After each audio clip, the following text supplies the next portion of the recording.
Out in space, there are places where gravity's influence is so intense that not even light can escape. These are known as black holes, objects with extreme gravity caused by extreme density that have an extreme influence on everything that gets too close. Often the subject of science fiction, black holes are science fact, but they're often misunderstood, as black holes aren't exactly holes. So let's investigate. What are black holes? A black hole is an object so compact that not even light can escape its gravitational potential. That's exactly where the name black hole comes from. It's black because it emits no light. Black holes used to be just a mathematical curiosity, but in the 1950s, 1960s, we actually realized they're out there in the universe. We know that there are black holes that have stellar masses that are born from the gravitational collapse, from the death of stars. We also know that there are much bigger black holes that sit at the center of galaxies. The critical thing to remember about what happens with anything that's near a black hole is that black holes don't suck. You can orbit a black hole just as you can orbit any other star or any other massive object. Because there's so much mass in such a tiny volume, you can get a lot closer to all of that mass. As matter falls in towards a black hole, it starts spinning faster and faster. It will naturally form into a disk. We call it this accretion disk because that matter will accrete onto the black hole. And that disk gets incredibly hot, incredibly bright. A couple of years ago, we had the first image of a black hole, and that looked like a donut. But the donut was the matter around the black hole, and the black hole itself was just a dark, ominous void at the center.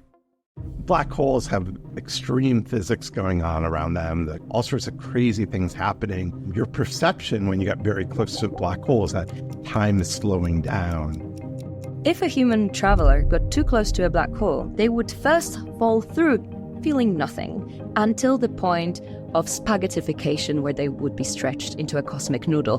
When a star is passing by a black hole, one side of it gets greater gravity than the other, and so you get this very stretching effect. And so the star can be torn apart. This is what's called a tidal disruption event. What could be inside of a black hole?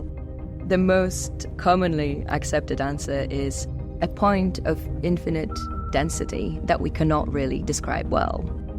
At this particular region within a black hole, all of our theory of general relativity breaks down. There's all sorts of ways of finding black holes. You can find them from their emission at certain wavelengths, like in the X-rays. We can see them in the optical and the ultraviolet and the infrared. Various NASA missions have been great at finding black holes.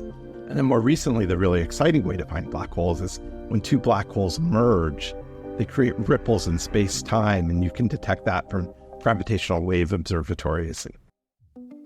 One big mystery about astronomical black holes is how the large supermassive black holes that exist at the center of almost every galaxy actually got to be there. Another critical question is really what happens beyond the event horizon? What is essentially inside the black hole? The real reason we want to know about these, as interesting as they are on their own, they are all connected with our general understanding of the physics of the universe. We're seeing black holes bigger than we had seen before. We're seeing black holes that weigh 100 times the mass of the sun. And right now the community's trying to figure out where they're created. Einstein himself did not think such things would exist. Other people using his theory said we could have things like this, like black holes. And now it's become sort of a bread and butter kind of study on many levels to the point of us imaging them directly. I think it's one of the great stories of how science works, from pursuing ideas in terms of purely theoretical thought, but then observations coming in and then merging the two to have a better understanding of the universe. The first black hole ever confirmed, Cygnus X1, was first discovered back in 1964 when astronomers identified high-energy X-rays captured by a sounding rocket. Since then, NASA has launched a number of different missions and studies to further investigate black holes. These have included NASA's Chandra X-ray Observatory, the Hubble Space Telescope, NuSTAR, the James Webb Space Telescope, and many more. These are just a few examples of NASA's continued efforts to expand our understanding of black holes.